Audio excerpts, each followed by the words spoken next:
Welcome, everybody. I'd like to call the business meeting for Three Rivers Telephone Cooperative to order. And those of you that don't know, I'm Mary Hill, and I'm the president of the board. And this is our 65th annual, if you can't see by the decorations around. This is a great organization, and I'm glad you all came, journeyed out in the weather and the bad roads and everything else. At this time, I'd like you to please stand for the national anthem, sung by Fairfield High School students Regan Carper and Sophie Jurgensen.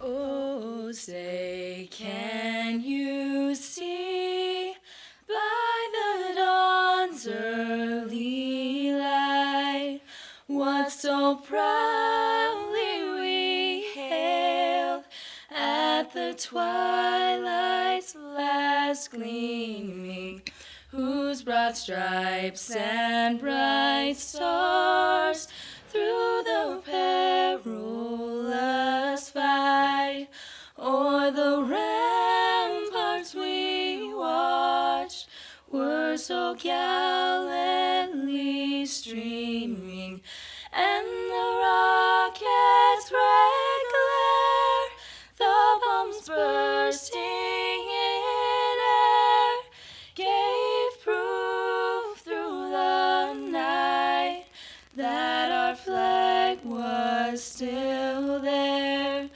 Oh, say does that star-spangled banner yet wave o'er the land of the free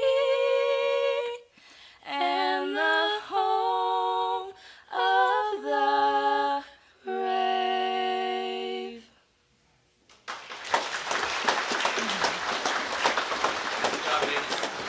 Thank you very much, gals. Thank you for taking time out of your school schedule to come do that. Please remain standing, please. Y'all got sat down, I'm sorry. Wasn't quick enough. And we have the invocation by Board Trustee Harry Barnes.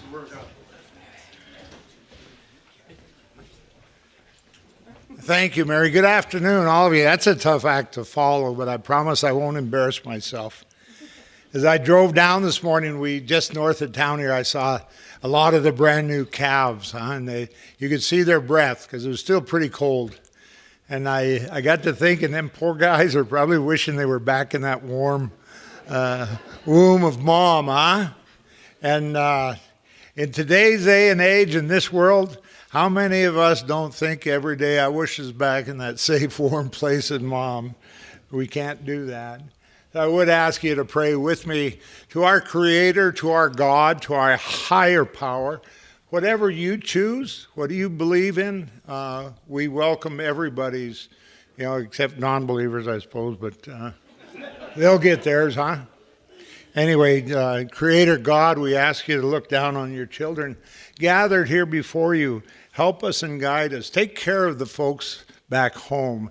Take care of our elders and our young. Take care of us, Lord, we ask you. Watch over those who have passed on. They've come to join you, Lord. We know they're in your house, and take care of them. We ask you to fix this world, Lord, where it's broken, and raise up where it's good. We have so many good things going on that are tarnished by some terrible acts. So we ask you to take care of us all, Lord. Return us to a warm, safe place, even if it's in our mind. We pray this in Jesus' name. Amen. Sit down. You may be seated now. Thank you. Thank you, Harry. At this time, I'd like to thank Cozy Corner for their wonderful meal. Let's give them a round of applause, please.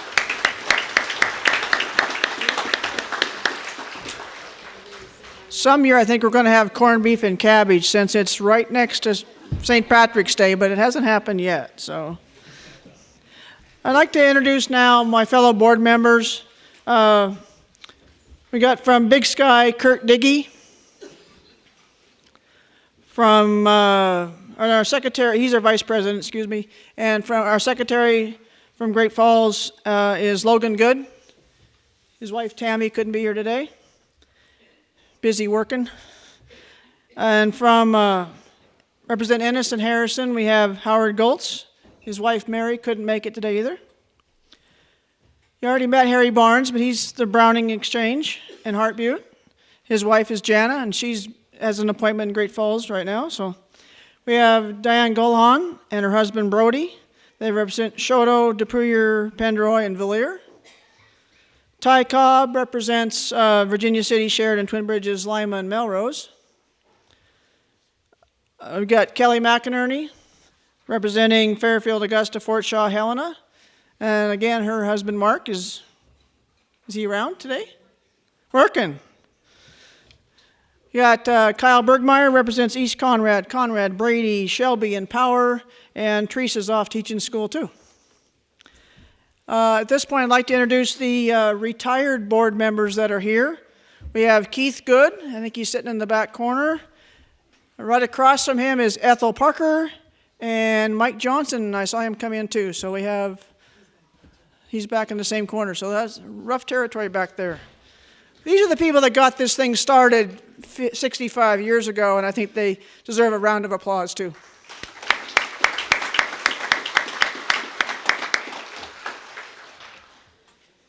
Now I'd like to call on Logan Good, our Secretary Treasurer, to give us a quorum report.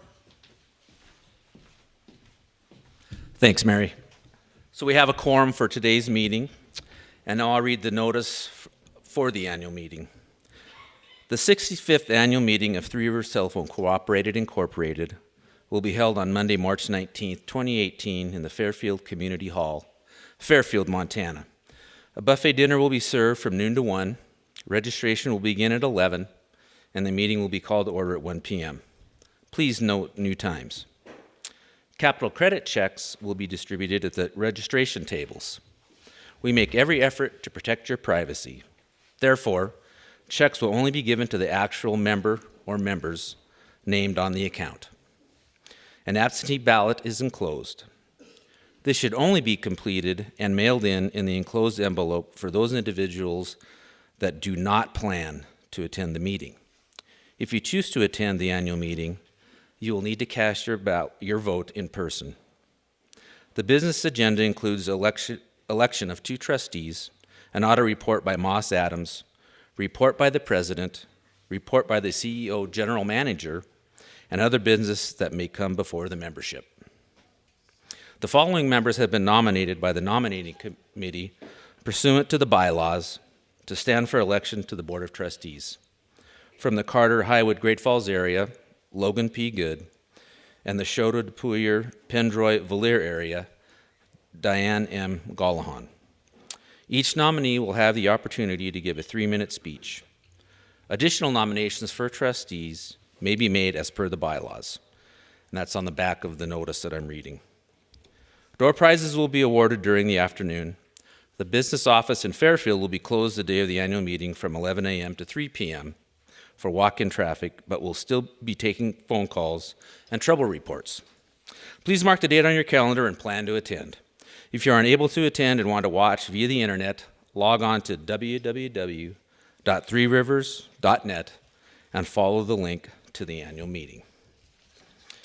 And since we distributed the minutes, I would ask for a motion from the membership to dispense with the reading and approve as written. We have a motion. Do we have a second? It has been moved and seconded. All those in favor, say aye. Opposed? Very good. Now Mary will give her president's report.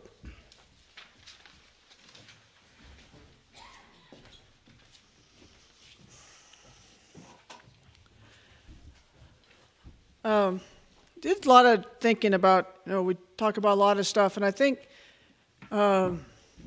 we, as members of this co-op, are one of the biggest assets we have.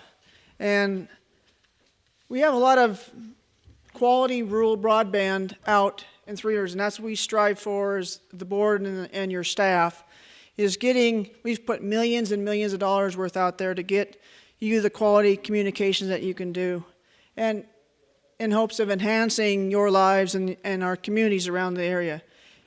And it's time for us to step up too as members of our cooperative and spread the word about what we have here. We're doing some stuff as a board and as a cooperative company to do those things too in state and have national associations help do us that. But I think when you guys have great broadband and people come to visit you and from in-state and out-of-state, we need to talk it up too and tell them how great our communications are in Three Rivers. We've got quality broadband, fast broadband, fiber to many places. We're gig certified in many communities where you can get a gig of download. And that doesn't happen very often, even in our big towns. In Montana, our big towns are considered tiny towns in the national spotlight. So it's kind of like the digital divide in reverse, kind of. You know, you keep hearing about that. They don't have good broadband out in the rural areas. Well, we've got fiber to 100% of our schools in Three Rivers and on all the Montana Telecommunications Association companies. So all the rural schools have superior quality broadband, really fast, high, fiber. They can get as much as they need. It's the bigger towns that aren't supported by those companies that really don't have that kind of connection. I mean, I heard a story of a teacher I was talking to in Great Falls that their students were trying to take a test. The whole school was taking a national test on the computers, and they kept crashing because of the connection wasn't great. How do you get a quality test of your students if you don't have quality broadband? So, and we have that in our communities. So it's kind of like the target, the inside of the big communities that the big companies, the Verizons, the AT&Ts, and those guys service. The core of the town it's like the donut. You've heard the donut hole, but more like the target. The center spot is covered really well. They got good broadband usually. It's the periphery stuff around the town that doesn't make them enough profit, so they don't do it. Then there's the stuff out in the rural, and in Montana, that rural has usually more broadband than what the center of the donut hole has. So I think we need to really think about what we've got and appreciate what we have. Well, what rural broadband can do for you is it gives you all kinds of choices and opportunities to better your lives, connect your families, precision agriculture, education, remote education. You can bring educators in from around the world to our schools here, Fairfield, Geyser, the little elementary schools all over the country. Our hospitals and clinics are connected with healthcare. We can do virtual and telecommunications, telehealth stuff. Rural United States has the highest percentage of veterans and stuff. We can do mental health stuff and help those veterans reach quality health care by using our broadband services and do stuff like that. It's very vital to rural to have that quality broadband connection.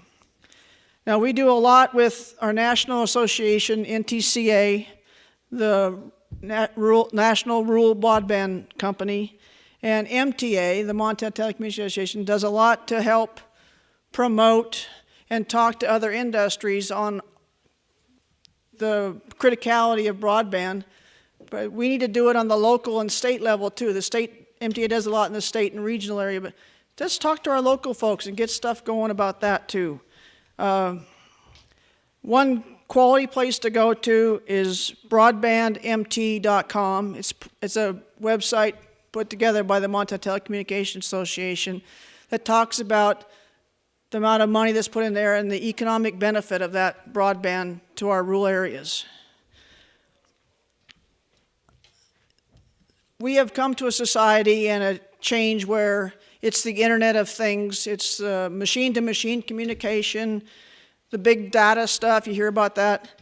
It's something that we need to embrace fully and go after and how it can better our lives and understand how that can really help. So I realize that a lot of our demographics in Three Rivers, is getting older. I haven't turned gray yet, but I'll turn 60 next month. And so to embrace that new change and find your grandkids or kids or whatever that can help get you set up on the internet and things like that. It's can be really enlightening and help you as a, it can affect your personal side or your business side, and we can have communications that'll really be great. One thing we're trying to do in August is we're going to extend the MTA meeting a half a day and have a broadband summit and try to get agriculture, education, healthcare, other industries that need to use broadband to a high degree and come there and discuss. One thing is to let people know what we have, because a lot of people don't think the digital divide, we don't have that kind of stuff out in the world. But I mean, I've got fiber to my barn, so I can watch my cows calve, and I can track the scale weights of the steers and the heifers and the cows that go through it. All that all links together. Ultrasounding the cows as you're preg checking. All that can be tracked automatically, goes to the computer. So it can make your lives easier and better. So we're going to try to have this summit, a half-a-day summit, and we're inviting agriculture, education, healthcare, and any other people that want to come to Kalispell on August 29th to talk about and discuss how we can make lives better and richer in rural Montana. So I just encourage you to talk to the Three Rivers staff, board members. If you have questions, comments, suggestions on what we can do to enhance your lives in our communities, talk to us. You are the company. Thank you.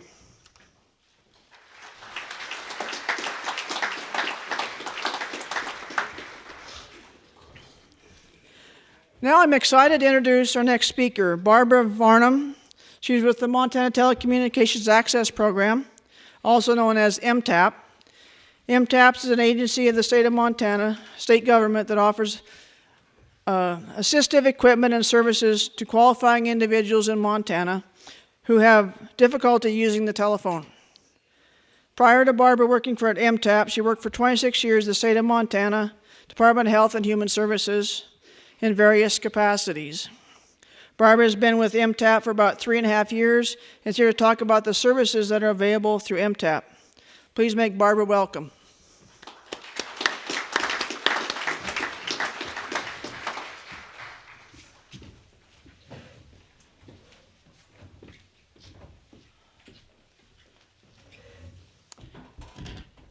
So good afternoon, everybody. We are thrilled to be here, and I wanted to start off and thank Patty from Three Rivers for inviting us.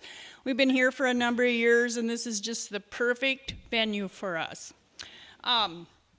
So as she said, I've been with MTAP, Montana Telecommunication Access Program, about 3.5 years. I've been with the state for almost 27 years.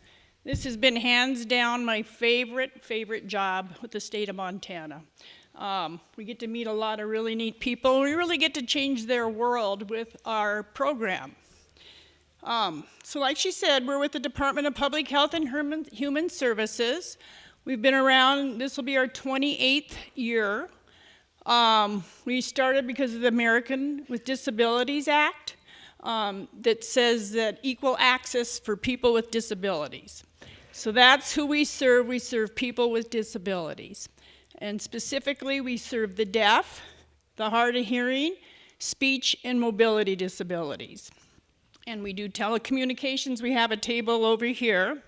About 80% of the people we serve are elderly, mainly hard of hearing, but we do serve ages 5 and up. So we can start very young with somebody. The eligibility for our program is you have to be a Montana citizen. You have to have a phone line.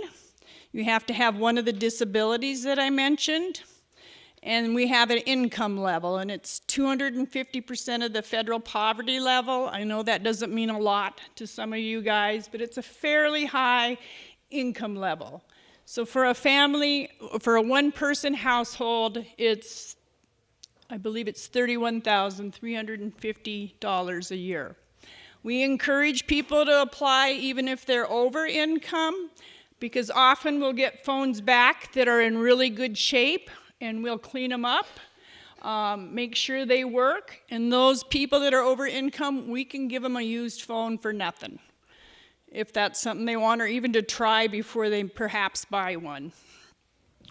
How are we funded? So we're funded by all of you guys. So for every 406 phone number, there's a 10-cent surcharge on there. So if you look at your phone bill, you'll see MTAP 10 cents, and that comes to our program, and that's how we're able to serve people. If the person's eligible, there is no cost for our services at all. And what we do is you got to fill out an application. If you're eligible, you'll get a letter saying you're eligible, or vice versa. If you're not eligible, you'll get a letter saying such. We then schedule an appointment with you. We come into the home, we determine what the best phone is, and we'll set that up and we'll train the person on how to use the phone. We have Steve Johnson, he's sitting over by our table, and he serves this whole area. And we've had a couple people grab applications today. So, if you know anybody that struggles on the phone, this is just a really awesome program. And if anybody in this area is eligible, Steve will be the one that'll come out and come into the home and assess what kind of phone you need. So obviously we have amplified phones. We have with corded phones. We have cordless phones. Those are all amplified. We also have caption phones. We have 2 sitting over here that you can go look at. Those are kind of the last stop, a caption phone. We'll try an amplified phone first with somebody. If that's not working, we'll move to a caption phone. And that's where you're just reading what the other person is saying. You can also hear and you can read. Again, it's not a perfect phone. I'm going to come out and say that. There's a bit of a time lag from when the person's talking to you. There's a bit of a lag. That's confusing to some people. We always recommend just try it for a couple weeks. Tell the person on the other end, I'm reading, slow down.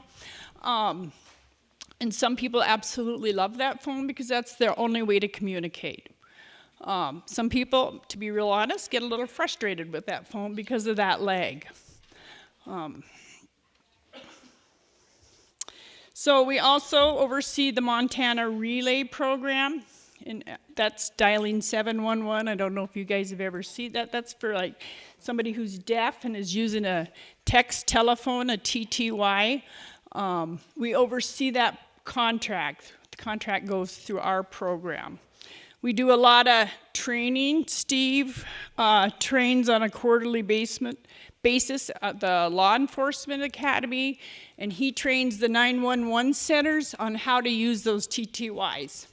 By law, emergency services have to have a TTY on site. So he does that in a quarterly basis in Helena. We have 3 offices. We have the Helena office, Great Falls. Steve is out of Great Falls. And we have an office in Missoula. We serve the entire state. There's 4 of us total with this program. 2 are equipment distributors, and they're the ones that travel the state. I actually am serving a smaller area. I'm the director, but I serve south of Helena. Mainly I started doing that because I thought, well, I better know what these phones do and how we hook them up and how it works. Probably be a good idea for the director to know how to do that.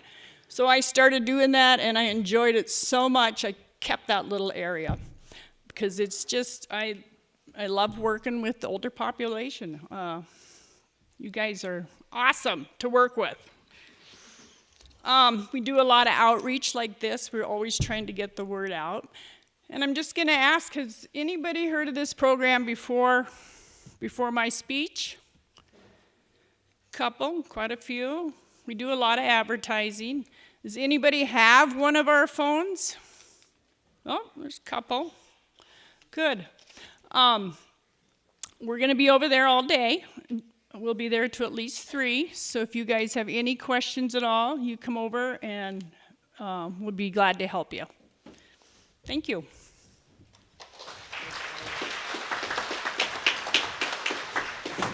Thank you, Barbara. This time I'd like to invite our attorney, John Coon. And I forgot to introduce our attorney at the beginning. I got so busy with the board members and former. But John Coon is our attorney, and Rick Betts is our auditor. So I'd like to introduce John Coon for the election process. Good afternoon. I'm going to run your election for the open positions on the Board of Trustees. You have a 9-person Board of Trustees and 2 positions are open. A nominating committee was appointed to make nominations, and we will first hear from that nominating committee, and John Bergmeyer will speak to you. It is not portable. Yeah, you better come on up.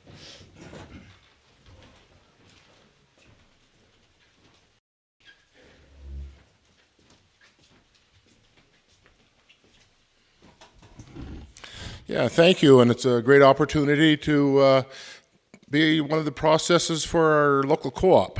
And they didn't tell me I had to climb stairs. I don't know if you noticed, I got kind of a bad knee, so that was my handicap. So the Three Rivers Telephone Cooperative 2018 Nominating Committee consisted of myself, John Bergmeyer, Tootie Rasmussen, Linda O'Connor, Dale Geem, and Mike Gilson. A preliminary meeting of the committee was held via conference call on January 16, 2018, to discuss the role of the committee and to elect a chairperson. The committee met again via conference call on February 8, 2018, and nominated the following individuals. Logan Good represented Carter, Highwood, and Great Falls. Diane Gallahan, representing Choteau, Depouillier, Pendroy, and Valere. That's the end of the nominating committee.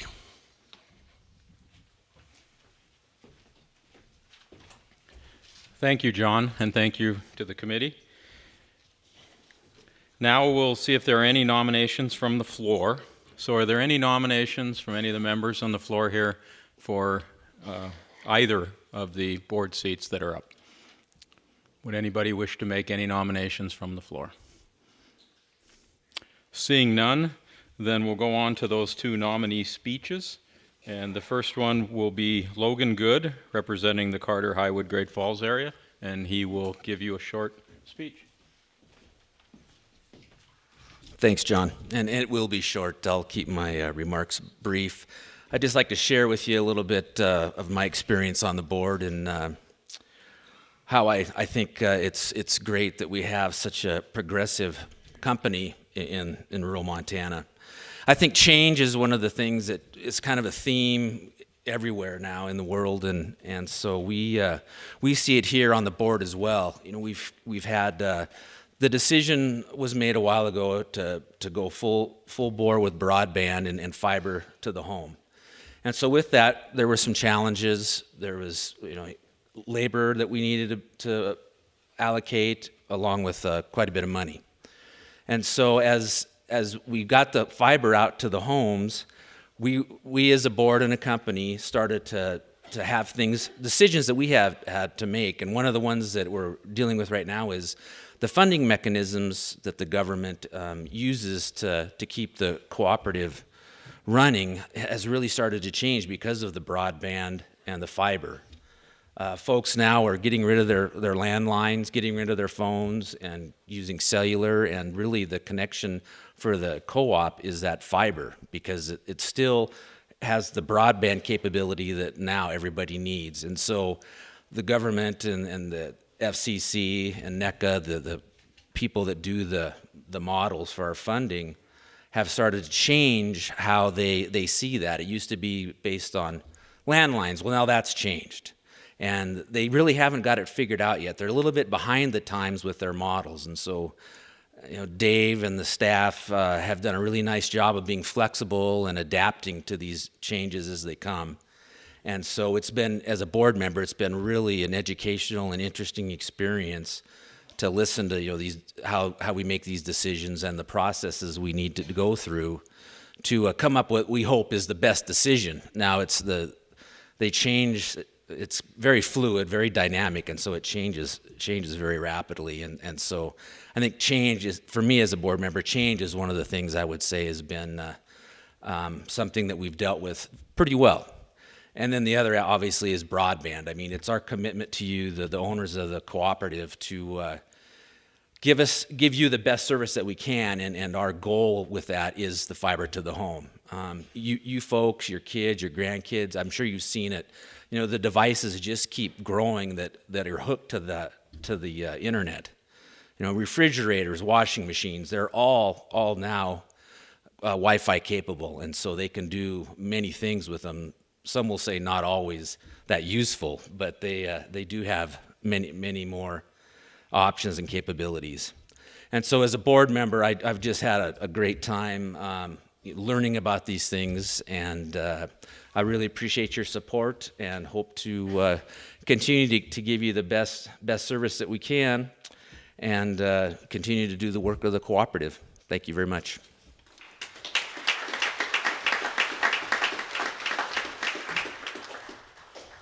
Thank you, Logan. The second nominee and also a current trustee from the Choteau, Dupurier, Pendroy, Valier area, Diane Gallahan, and she will now give you a short speech.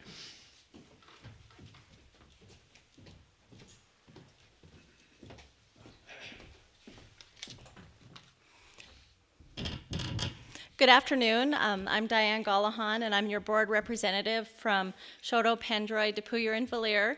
I'm just finishing my first term on the Three Rivers Board, and I'm grateful for the chance to serve you for another term. I've learned a lot in the first 3 years, but I think there's still a lot to learn and accomplish. Three Rivers is dedicated to improving the telecommunications in our rural communities, and it has been accomplishing this by aggressively installing fiber to the home in our rural communities. I just want to thank everybody for attending today and playing an active role in our cooperative's future.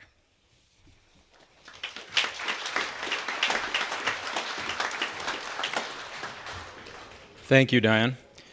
Being both of those positions are unopposed, I'm going to go ahead and declare them both the winners. So Logan Good and Diane Gallahan are both re-elected for another term on your board. Congratulations to both of you. Thank you for allowing me to run your election. Thank you, John. And I'd like to again thank the nominating committee. It's a very important job that they do. Again, Tootie Rasmussen from Choteau was the chairperson, and Dale Gim, Linda O'Connor, John Bergmeyer, and Mike Gilson. They get to meet conference call, but they do a great effort for our community and to keep 3 years having quality board members in our seats. So thank them again for that. Now it's really the exciting time. We got the Gonzaga guy back again, Rick Betts from Moss Adams, and he's going to give us the report, the audit report. This will be, Rick's done this for many years, and he's retiring at the end of the year or sometime later in the year. So this will be the last time you get to hear Rick do his Gonzaga and audit report. So we thank him very much for his service to Three Rivers, and here is Rick for your audit report.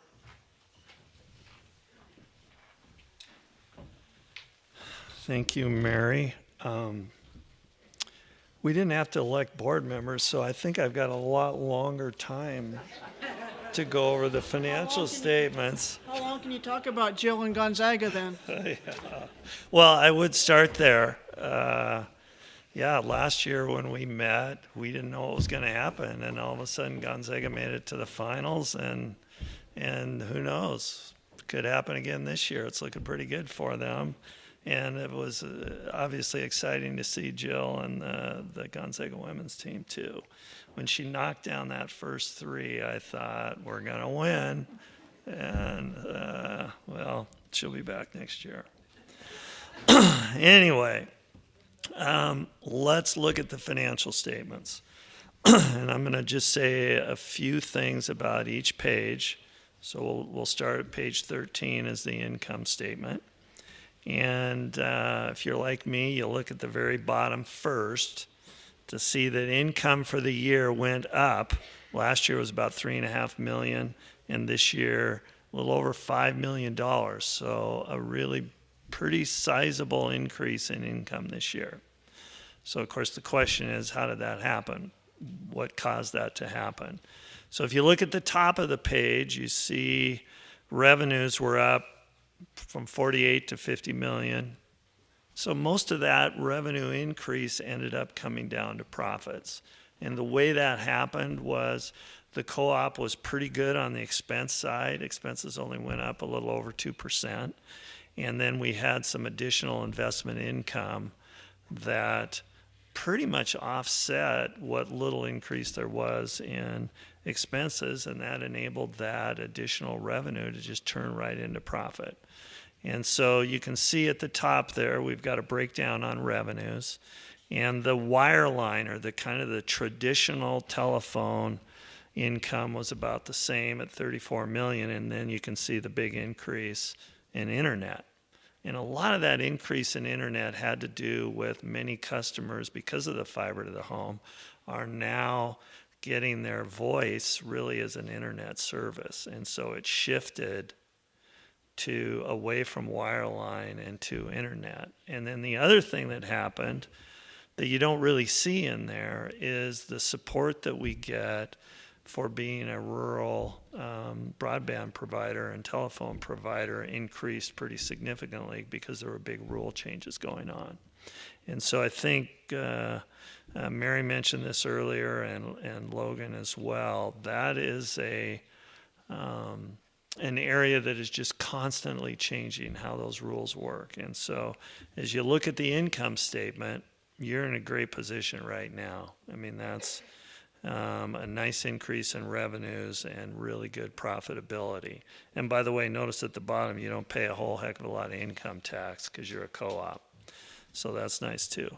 But what we don't know is really how these rules will continue to evolve. As Logan said, we got a lot of change going on. And so it is incumbent on the company to do what they can to continue to grow, but at the same time don't overdo it, because we've got to prepare ourselves in case the environment changes a little bit on us. So that's the income statement. Page 14 is the cash flow, and that really says, okay, of the profits that we made, where did the cash go? And essentially, you get that sort of underline about the middle of the page. You have about $20 million coming in as cash that you earned during the year. And then that next section below, investing, most of that then goes back out and gets reinvested in the network. And so you can see there was about 17 million this year, up from 14 million last year that got reinvested. So one way to look at it is the co-op makes a lot of money. That's great. It generates a lot of cash. That's important. But it goes right back into the network to continue to make it as strong as it needs to be. And really what Mary was talking about, where you have some of the best internet and telecommunication services anywhere in the country, even compared to the big cities. Then that final cash flow section is financing. And you can see there those numbers, they're really pretty small relative to the others. The co-op borrowed a little money, about $6 million, but it paid back about $4 million. So debt didn't go up much.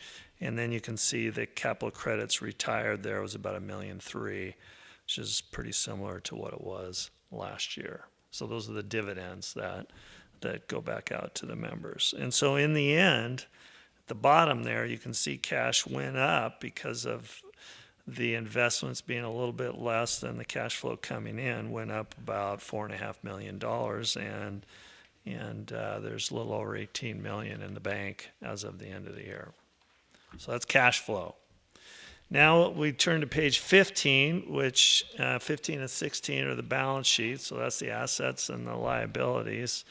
And what's kind of interesting there is you don't see a lot of change really on the balance sheet. You made a lot of money, invested in a lot of plant, but at the same time, you depreciate that the plant, the equipment that runs the operation, decreases in value over time. And so even with the 17 million that you added, the plant only went up from 94 million to 96 million. So it kind of illustrates you got to put a lot of money in the system just to even grow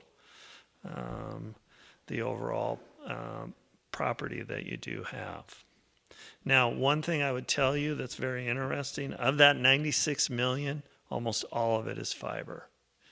The switching and a lot of the other assets are all fully depreciated.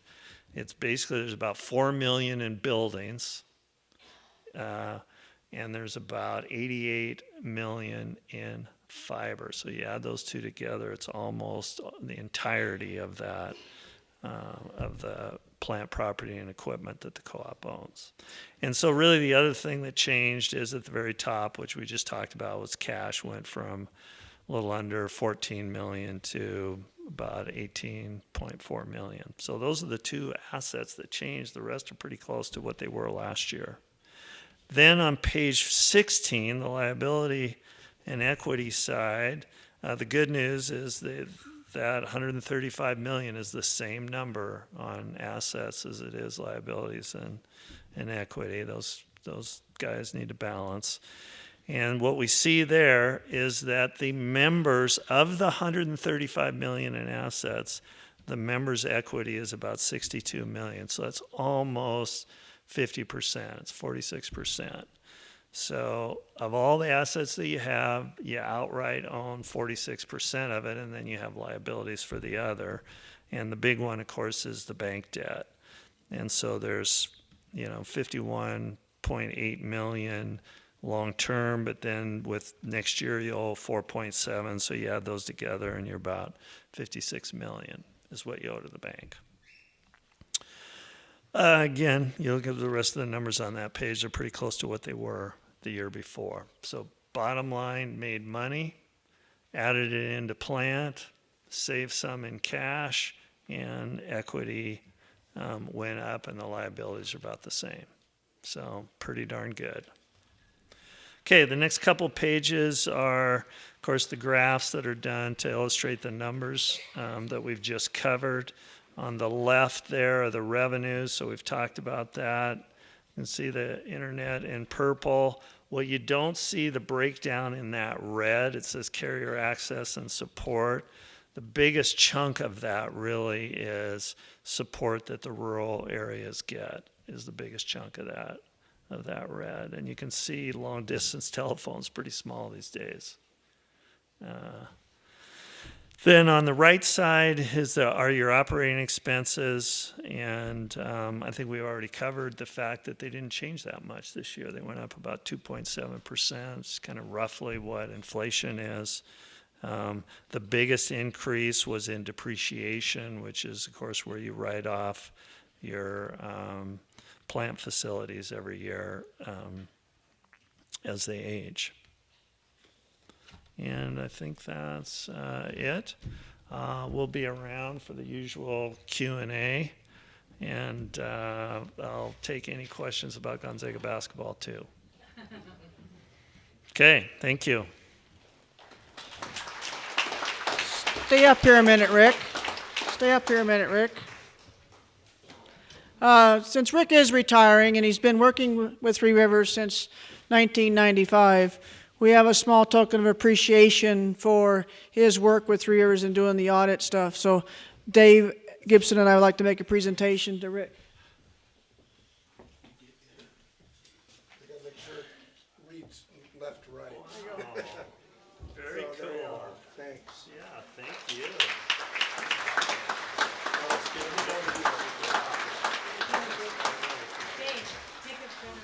Can I get a picture for Kelly? Keep Mary in there and Dave. There.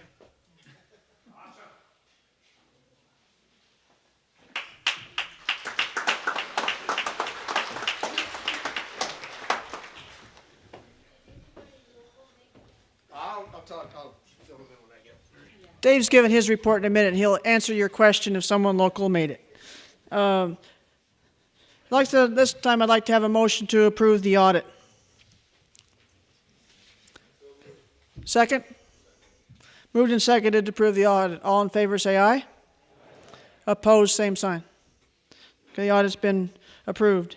This time I'd like to introduce our CEO and General Manager, Dave Gibson, for his report.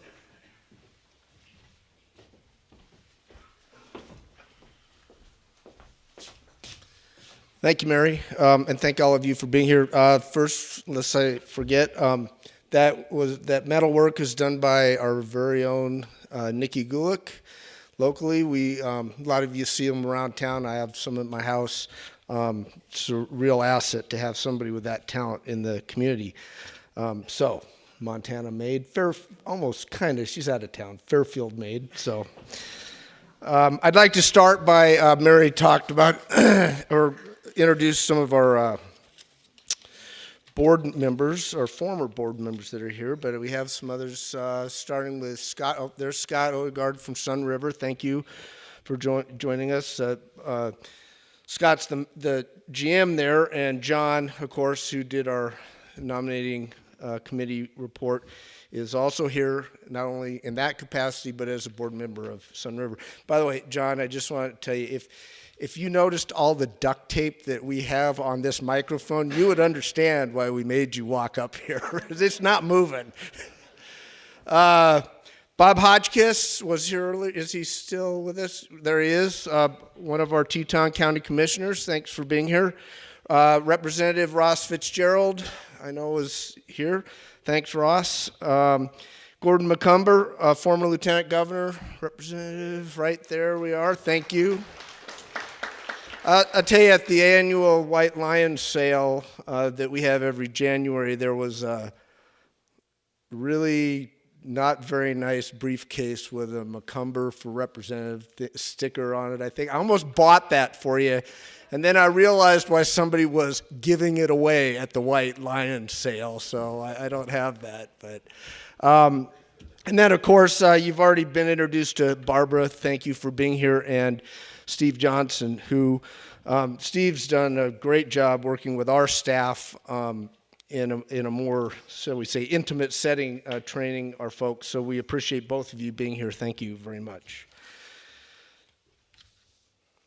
All right, so, actually, I'll forget at the end, so I'll just do it now. I also want to, as you know, we've talked about it every year for the last several years. We do tech classes around all of our areas, so not just Fairfield, but for this audience, we do have a tech class where we'll be going over some basic things like what is cloud storage. There's a class on how to use the new Windows operating system, which if you have a computer from the last couple of years, that's what you have, and it's kind of new. Facebook. They're classes geared towards people that may just have some curiosity on some of these newer things, but kind of a fairly basic level of understanding.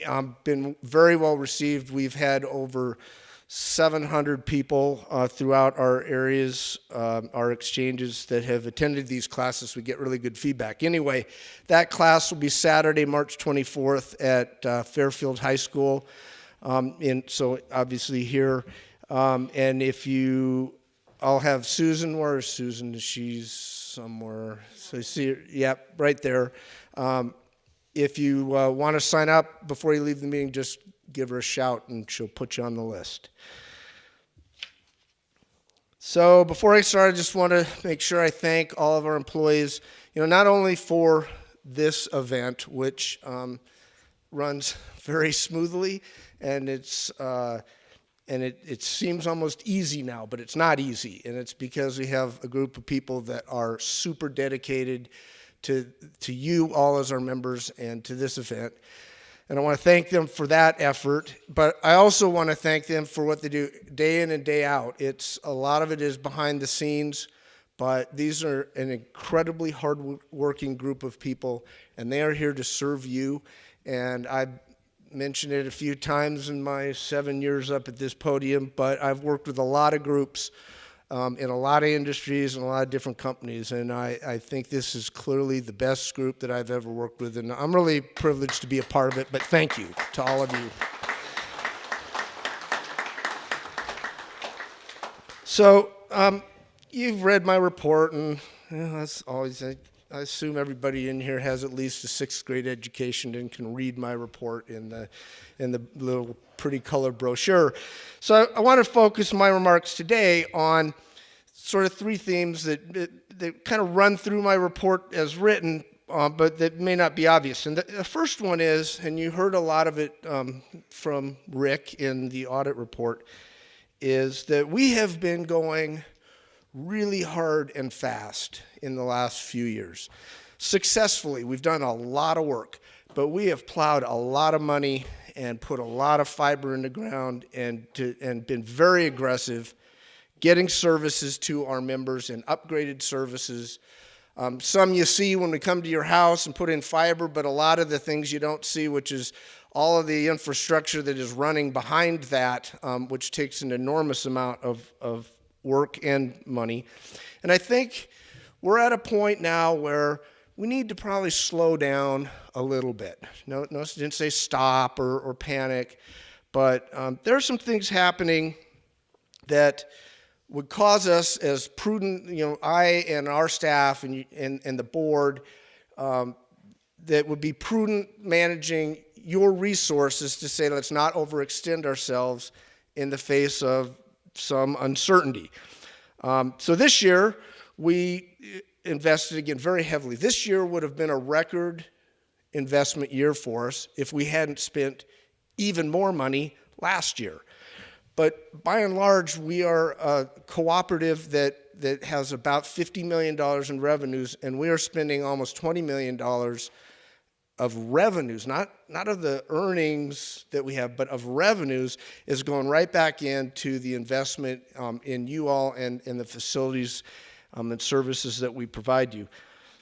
If you've been in business, in really any business, you don't invest 40% of your revenues year after year after year and probably stay in business very long. Now, I will tell you that it was the right time to do it, and it's still the right time, kind of slowing down a bit. Interest rates are low. Your cooperative is in great financial shape, so we can go and borrow the money. We primarily borrow from the Rural Utility Services, which is a USDA. It's government, but it's a loan. They're acting as a banker for long-term loans, and we have to pay that money back. But we've been in a position to get big loans. 7 years ago, we got $70 million loan.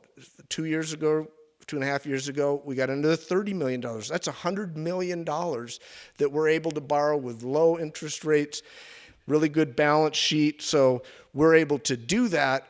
But I think we're facing in the next few years some headwinds. And one that you all know about is interest rates. Rates have been very, very low by any historical standards, but they're going up. So last year, our short-term interest rates, which is kind of a peg for the interest rate that we have to pay back our loans, went up 1 percentage point. That's from like 2% to 3%, so still pretty low, but that's a big jump in the interest rates, and I don't think anybody thinks they're not going to increase even more over the next few years. So we need to prepare for that. The other thing is, we have been able to take on a lot of debt. It's been the right thing to do. It's the only way to get services to all of you, but we are kind of at the edge of where I think responsibly we want to keep taking on a lot more debt. So I think our debt to equity ratio, our debt level of about $55 million compared to a company with $135 million of assets, we're sitting in a pretty good spot, but I think that with the uncertainty going forward with interest rates and what I'll talk about in a moment with the regulatory environment, we probably need to pare back, not stop, but I think the $20 million of investment level, or last year was about 17 and a half, I think gets back down into the historic range at Three Rivers of $10, $12 million until we see what's going to happen in the next few years with interest rates, with regulations, and all of that. So I want to say we're still plodding forward, but your board and I and our staff, my staff, are going to do it responsibly to make sure that we're around in 50 years and still providing services. So I think just a general tone of we've made hay while the sun was shining, and it was shining with low interest rates and a good balance sheet and being able to borrow money. I would say, there's some clouds on the horizon, and we just need to be prudent when we think about how fast we keep going. So good news, bad news. Bad news, we can't just keep going at 100 miles an hour. Good news is we're going to do it at a level that is sustainable for the long term for all of you. So the second theme is regulations, and make no mistake about it, we are heavily regulated as in Three Rivers. We're a telecommunications company. We have regulations at the state level a little bit, and huge regulations at the federal level. And there's good news, bad news. Okay, the good news is that regulation is what allows us to get financial support through the Universal Service Fund. So that number is in the high teens millions every year that we get to support rural telecommunication services. Without that, okay, we're not investing at all. So it's very important that we maintain that. I know our congressional delegation has been very supportive of that. But the regulations come with a price. And that price is that regulators move like pond water. Okay, they are still, last week we saw rules, some new rules that came out that are referencing technology that we haven't used in our network for 10 years. So it's always a catch-up game. Regulations move slowly. There are some things that are happening with how they're determining our support that we're working our way through it. It's not, I'm not saying that the four horsemen of the apocalypse are not riding over the horizon to end life as we know it, but there's a great deal of uncertainty right now as the world moves from a regulated telephone voice line world to a world that primarily is driven by broadband connections. And we talk about that, but it's regulators are used to doing things the same way for 50 years. They come kicking and screaming into the new world. And as we work through that, and we will work through that, there's no choice in America that this is going to happen. Just a little bit of uncertainty that we need to be conscious of, and we need to be prudent, and we need to not get too far ahead of ourselves until we see how some of these regulations are going to settle down in probably the next 1 to 2 years as everybody grapples with this new broadband world, and the voice lines and rules around that kind of become a lot less relevant, and we start looking at the world like we've been looking at it, and probably all of you, for 5 or 6 years now.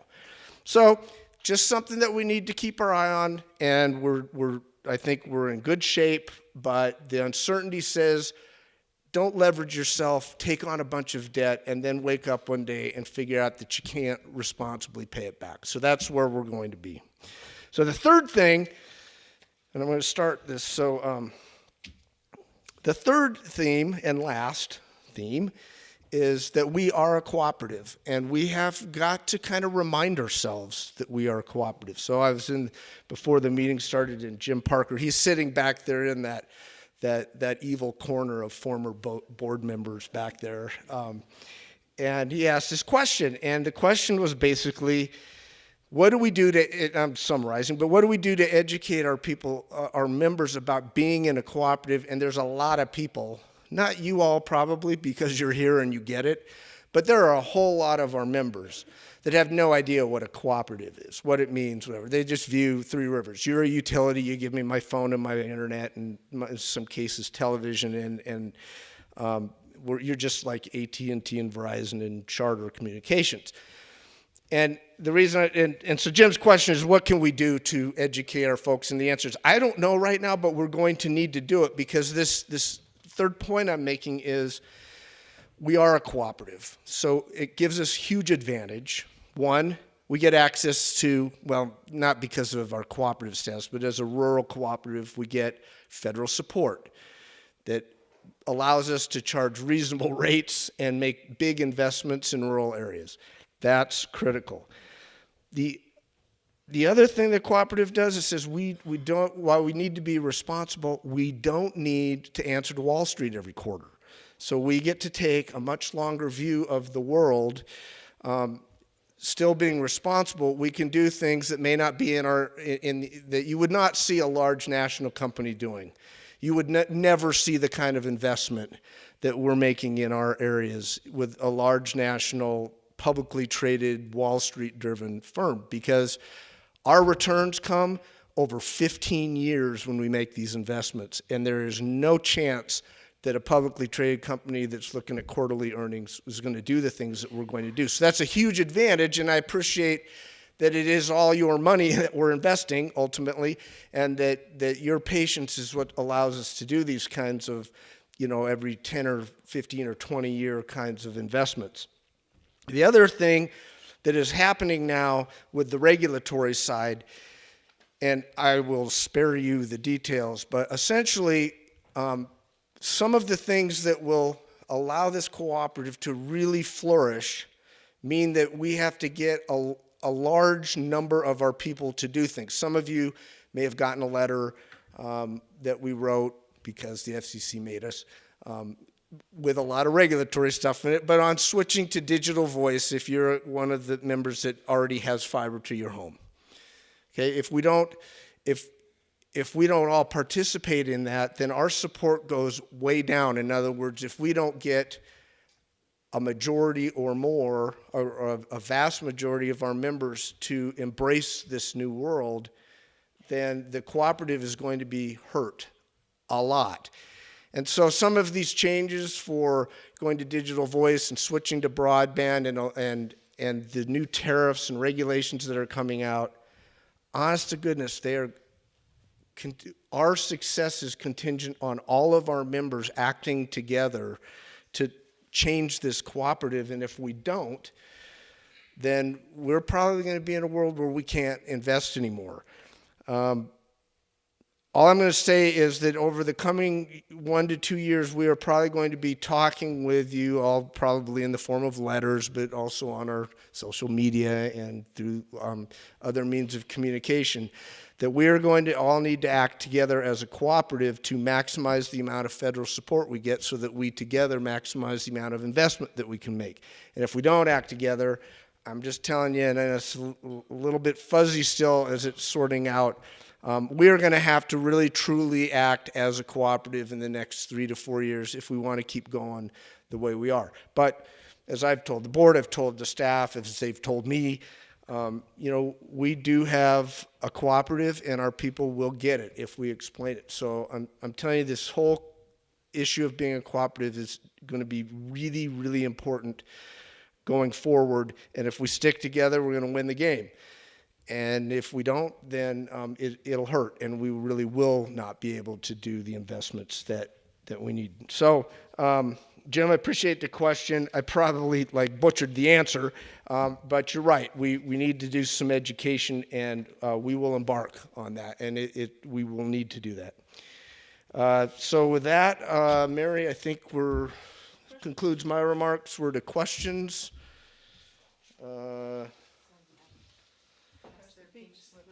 That's these pink pages. Pass them down to I'm being given these instructions. Pass them down to the end. Mary, do you want to lead the question thing? And I'll probably end up here. Yeah, if you have any questions, fill out the pink sheet, get the attention of a Three Rivers staff member, and we will do our best to answer them up here. And just to add on to what Dave said about educating our members on cooperatives, we're speaking to the choir here, we know that. But it goes to what I was saying too. If to us to really advance as a cooperative and as rural life and living here in God's best country, part of the country of the world, is we need to spread the news that we have terrific broadband here and what we have and how we use it, and tell our story, not only to our neighbors, to our friends, to out-of-state friends, to government officials, to anybody that'll listen to you, how we need more and better broadband to live quality lives in rural Montana. And the questions are coming in, and they're going over to see who gets to answer them. So Yeah, pretty much they're all, I think I drew the shorts. I don't have any good jokes to tell either. I'm not. Some of you may remember my grandparents, Art and Lorene Clyn. Lorene could tell stories for hours, some clean and some not so clean. I didn't inherit that quality from her, so they're filling them out here. So again, I'd like to also thank, I forgot to mention in my speech that our Three Rivers staff is the best staff in the world. I don't know what Dave said too, that they are second to none in getting things done whenever you need something done. So I want to, again, not make you stand, but these guys do a great job, and all their counterparts back in the office and down in the southern part, and those up in the other exchanges, they do a great job, and please give them another round of applause.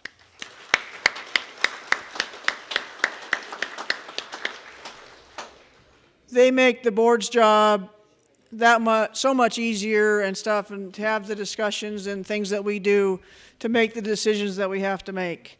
It's just a great deal. And you tell I'm trying to ad lib a little bit here and carry on, but so Dave's getting some secondary answers to the questions because you guys stumped us, it looks like, a little bit anyway. So make sure you give you the correct answer anyway. So, Ready? Yep. Okay, questions. I don't get to consolidate them this year. They're all different, but that's all right. So the one I had to ask Ernie Peterson on was, someone asked the question on when are we doing the Arrowleaf up in Shoto? And I wanted to make sure, because I know how you Shoto people are when we tell you it'll be tomorrow, and it's actually day after tomorrow. So I want to make sure I got the right answer. The answer is, and I knew this, we had done our mainline work last year, so if you all are in that area, you saw the plows going. Then the winter came a little bit violently this year. So we'll be doing the final drops into the house this spring, and then our folks will have to come out again somewhere into summer, fall, and do the final stuff at your house and in your house. You'll get called. We'll schedule an appointment for it to happen. So I'd say from March, 7 or 8 months, it should all be done, and the actual coming in with the work that has to go into the ground up to your house in the next month or two. Well, Mother Nature depending, I guess, but we're hoping very soon. Okay. Give me some information about net neutrality. So you've probably been reading about it. It's the great boogeyman at the national level. Everybody is wailing and gnashing teeth over it. And so here's what I'll tell you what net neutrality is. Net neutrality is the government coming in and mandating that all companies treat all internet traffic the same. And that's a laudable goal, by the way. There is no debate amongst really any of us that we shouldn't start picking and choosing our favorites and mess with your internet service.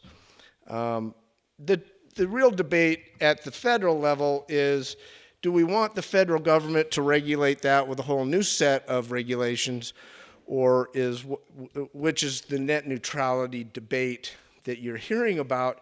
But in reality, it's always been regulated. It's been regulated by the Fair Trade Commission if you start to differentiate or treat unfairly or discriminate in your services, they will come in and they will whack you. And they have many, many times with a lot of companies, because if you discriminate, that's against the law. But when you have the government coming in and saying, we're now going to regulate the internet in a whole new way with a whole new set of regulations, bad things can happen. Government, I talked to you about, government doesn't move that fast, and the internet moves really fast.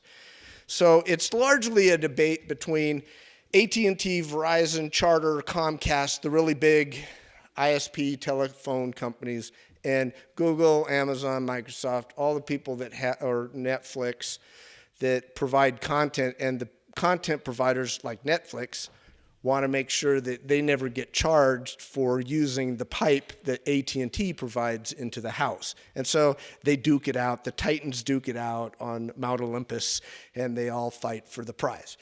And it's largely irrelevant to us.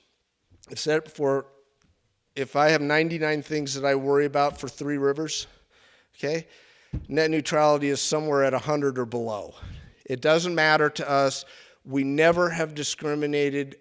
Your traffic is treated just like your neighbors, just like any other business. It always has been. It always will be. We're never going to discriminate. And so for our members in our cooperative, we don't care. I will tell you, I do care in the larger sense that once the government gets its little mitts on trying to regulate something, again, and creating all those rules, 10 or 20 years from now, we wake up and realize why government regulation can hinder progress. But from a sense of what does it mean to you, if you're on our internet service, it means nothing. And we will never, I commit this to you, ever discriminate in any way the traffic that you send over on the internet connection you get from Three Rivers. So it's a great political fight, and it makes good sound bites. And you'd think the world was coming to an end depending on which side of the table you're on. You know what? Net neutrality came into effect 2.5 years ago under the Obama administration. You didn't notice any difference when we went from no net neutrality to net neutrality. And then 2 months ago, the new commission under the Trump administration, the federal commission, got rid of it again. So we went from no net neutrality to net neutrality to no net neutrality. And you wake up today and you go, what is different? Nothing. So really, I'm just saying you can pay attention to the big issue and with some amusement. It really means nothing to you if you are a Three Rivers member. All right, we belong to Blackfoot. They have a robocalling blocking program, and they have some other features that we don't have at Three Rivers. And so my answer to that is two things. One, we have looked very closely at the robocalling programs. We know how annoying they are. I know how annoying they are. Most of my cell calls, most of my calls to the house are annoying calls that I don't want. What I'll tell you is other co-ops are trying things. We're reluctant to offer something that we don't think will work that well. And I'm not putting down Blackfoot, they're a great cooperative, but we haven't found anything that we thought was going to be really reliable and that what we'd have to charge for it would be worth it to our members. So we're still struggling with it. I will say on that front, the federal government is working on it. There is legislation, there is work at both the FCC and legislatively on Capitol Hill to address the issue. And we're for now thinking that is a better approach because we just don't know how we would give you a good product. And here's the issue. You can block calls, it's easy. But the more you block, the more you're going to block the stuff that you want to get. And the less you block, the more you're going to get unwanted calls that get through the filter. And we haven't found a sweet spot in there because I'm telling you, you get an annoying call that you don't want. Okay, I know it's annoying. Okay? But your son or daughter or mother needs to get through an emergency call and they're calling from some strange number somewhere to get a hold of you because they really need to get a hold of you and you don't get that call, okay, that's a lot more than an annoyance. And that's why we kind of are trying to balance Can we get the filters set just right? And we haven't gotten there. Frankly, we'll let Blackfoot and some of our fellow co-ops in the state figure it out and make all the mistakes, and then we'll probably be able to offer something. On a more generic note, I will tell you that we've done some of these changes in our network in the past year that should allow us to start offering a lot more features on voice calls and some features with broadband. We are close to being implementing your ability on a phone or internet to change your services if you want to order faster internet or whatever. You may have noticed, it's in my report, we added the ability for you to see what you're using every month. So if you get on your bill, if you log in, you can see how much internet you're using every month. We're not charging for it, but you can see if you're using a whole lot. Maybe you want to think about getting faster speeds or managing your own accounts. So we're doing those things, and I think over the next 2 to 3 years, you're going to see an awful lot of new features that we will be able to offer to our members. So I'll just say and again, there are other cooperatives that are doing things that we're not doing, but they're going to make mistakes that we're not going to make either. So we'll just we'll move as fast as we think it is prudent and responsible and taking care of our members with something that we know will work. Why has ESPN3 availability been taken away from those that only have Three Rivers Internet and not Three Rivers TV? That one, boy, I should have asked. Don? Yeah, I'll answer the next question. Why don't you walk up here and then answer this one? No, on the mic. You get to come up here. Come on, get your butt up here. No, they can't hear you. Get up here. Geez, maybe get you one of those MTAP phones or something. All right, well, he's walking up here. I have a phone in the house that pays for 911. That's Three Rivers. I also have cell phones. They have a 911 charge. And essentially the question is, does everybody have to pay for this stuff? And where does the money go? Okay, so here's the deal. Yes, you do. It is a federally mandated charge. Well, some of it's state, but it is a government mandated charge that you will pay 911 fees. You pay some for regular 911, old-fashioned, pick up the phone, call, hey, I'm Dave Gibson, and I need the fire department at my house. Then you pay another fee for enhanced 911. Part of that fee goes to enhanced 911. That's where I pick up the phone, dial 911, and the sheriff's office up here in Teton County, which is our local PSAP, gets automatically on the computer screen, okay, I know who's calling me. We can dispatch emergency services without him having to talk to me. And then you also pay a piece of that 911 for cell phones, which is when you use your cell phone and you call 911, it also works. So it's a little goofy, right? Because over time you've layered on these extra things. But the point is, it's government mandated. It really does go to a good cause. We all appreciate 911 services. You do pay per phone or per, not like phone in your house, but if you have 2 different cell phones and 2 different accounts and you have a landline and whatever else, you're paying on every one of them. It's just the way the government has decided to apply it. And the money does actually go to 2 places, mostly to, it gets divided up and it goes to the local PSAPs. That's the technical word for generally the sheriff's office. Public Safety Answering Point. It's the designated area or point in each county that receives a 911 call. So when you call on a Three Rivers network, you call 911, our routers automatically send anything in Teton County. It goes up to show the PSAP with the sheriff's office there. And most of the 911 money goes there, but I told you there's some piece of that that's designated for cell phones, so some of it goes to wireless providers so that they can upgrade their towers with 911 equipment and all. There is, okay, imagine this. It's a government program, so there's lots of committees and lots of groups that all meet endlessly to decide how to divvy up the money. But it essentially all stays with the providers of 911 services. in Montana, and then they all fight with each other over getting a bigger piece of the pie. But you should rest assured that the pie in its entirety is going to the 911 services in the state of Montana.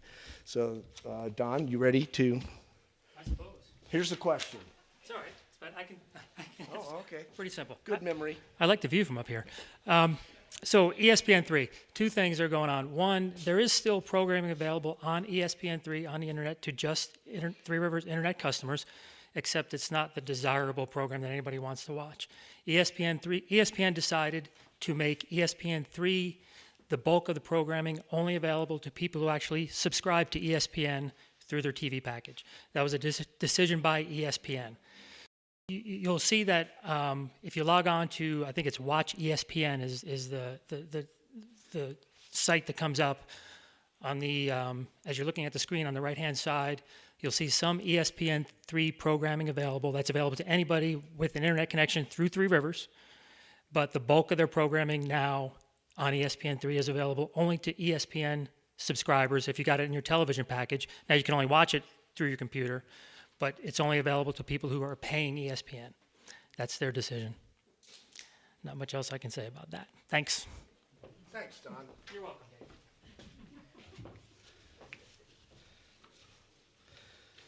Okay, I think I have only one left. Let me find it. Okay, and you know who you are. I want to thank you for this question. Thank you to Three Rivers Communication and the cable company, our contractors, that installed our fiber optics cable. They did a very professional job and a great crew to work with. Thanks again for a job well done. We are enjoying tremendously our fiber optics. Now, that's the kind of question that we need more of. Thank you.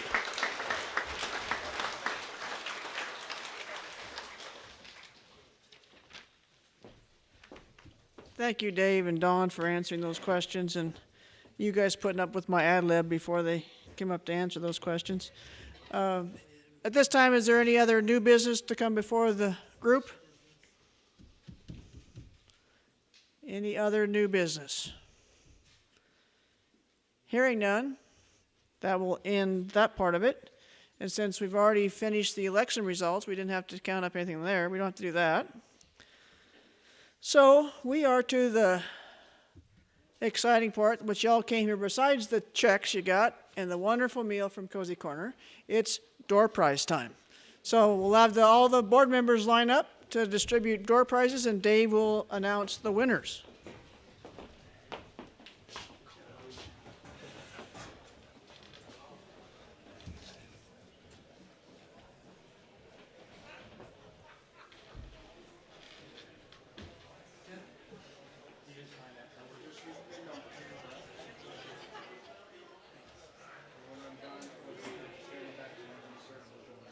Toss them like over here so I don't get screwed up.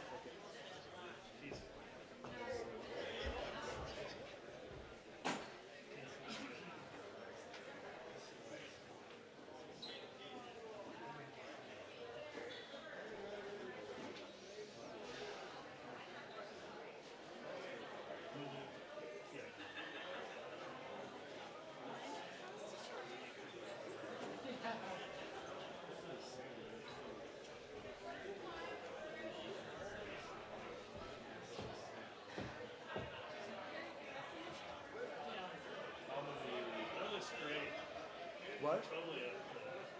Okay. I'll take it back out of the box and we'll ship it to you. Oh, okay. You flew, right? Yeah. Oh, we'll ship it to you. In fact, just write down your home address on a sheet of paper. So I'll just. Work might need to be. Okay, Yeah. whatever address you want us to send it, just give it, you have it? All right, so Dave, I'm gonna hand it in your, I'm gonna hand it back to your office and you can ship it, okay? Okay, our first door prize is a 22-inch television, right? Yes, 1080p television.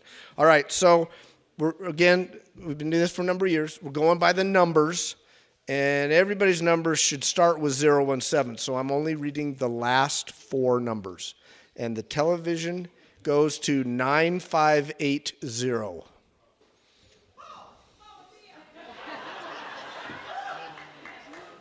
Now that's the kind of excitement we need to see.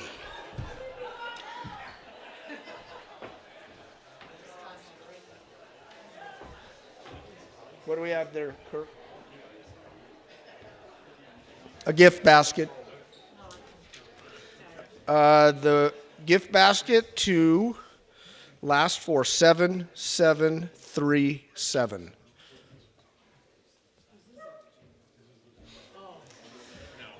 Well, not quite the level of excitement that we've grown accustomed to, but adequate. Okay.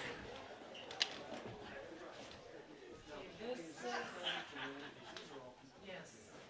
And it's a red antique truck. This is an antique truck. Oh, from Plain James down in Ennis. Last 4, 9491. 9491.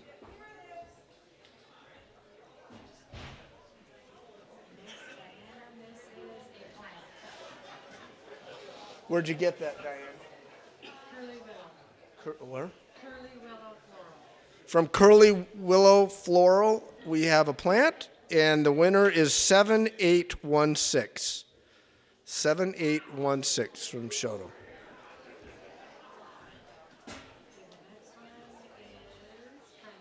Charlie Wool Arts. Wooden bowl.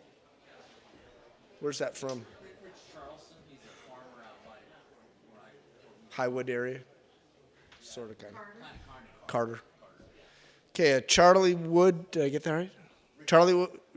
Rich Charleston Wood Bowl from out in the East Carter area to 9279. 79. That's worth more than $35 there, so you know you need to be reporting some of this. This is a drill from True Value. $35 being the elected limit of what you can accept as a gift, just for those of you that didn't get the joke. Yeah, well, Ross is over there going, oh yeah, I'm keeping track. All right, so we have, what do we have after all that? A drill from True Value, 9514. There we go.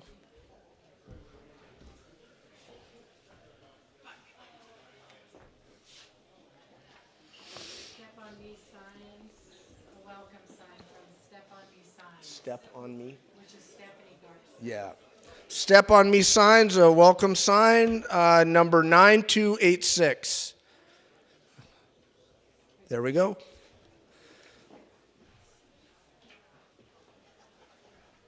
Now, Mary, Holstein cow chair. Mary told me where that came from. Amanda Knutson. You notice the little 3R ear tag on there, Three Rivers tag. 9436. 9436.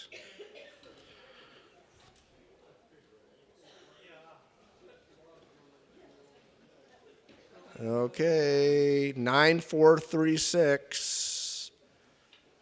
Okay.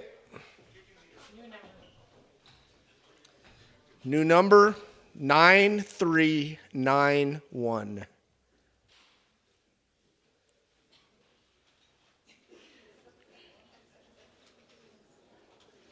All right, we're starting to figure out who just came for the meal and then skied out the back door before we were done. Put those 2 numbers on our bad boy list. All right, 7815. Oh, come on. 7815.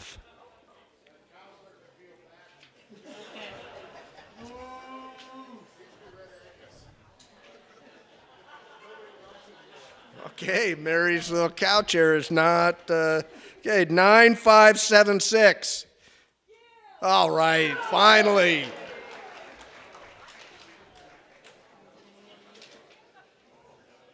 Montana made goodies. Okay, a Montana Made Goodie Basket, 9573. There we go.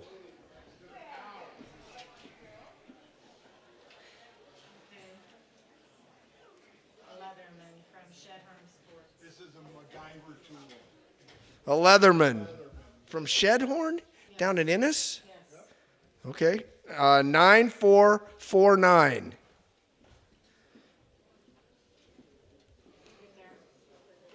Don't. We saw it. Oh, it's right behind the chair. His son's pointing to it. Okay, this is a chicken coop quilter apron It's an apron. by Diane Sather. By who? Diane Sather. By Diane Sather, sorry. 9593. Pronunciations on here too. Where'd you say? Oh, yeah, it's too small. What do you have, backpack? Oh, from NISC, our cooperative that provides all of our office support. And they, obviously, we are a member, 7786.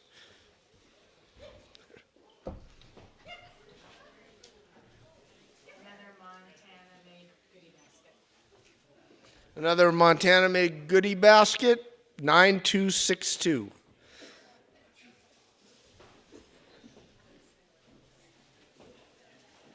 Chicken wire basket with candy from the Fairfield Drug. From the Fairfield Drug, a chicken wire candy basket, 9360. There we go. $100 Amazon card from Triangle Oh, Telephone. yep. From our colleagues up north, Triangle Telephone Cooperative, a $100 Amazon gift certificate, 7823. 7823. There we go.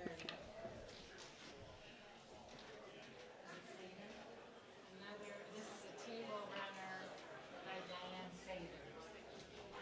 Sather. Okay, another Diane Sather table runner, two table runners, 7821. 7821.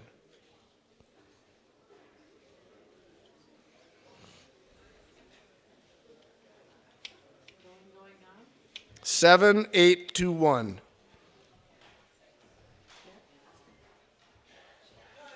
Oh, we got it. Okay. Hey, are they cheating back there? I think they are. Yeah, you do. You're all in that back corner where we've already identified that corner. It's problem children. Oh, A wood barbed wire candle holder. wood barbed wire candle holder. No, I have this one, Lisa, because we didn't need it. By Main Street Marketing. Main Street Marketing in Twin Bridges. Number 6614. There we go.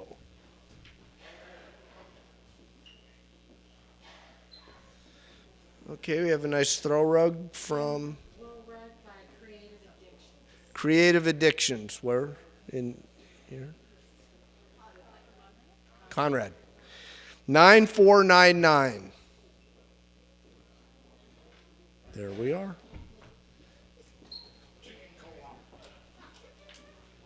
A set of table runners from Diane Sather. Another set of runners from Diane Sather. I got it. It's a chicken coop. Chicken coop. 9271. There we are. Congratulations. Thank you.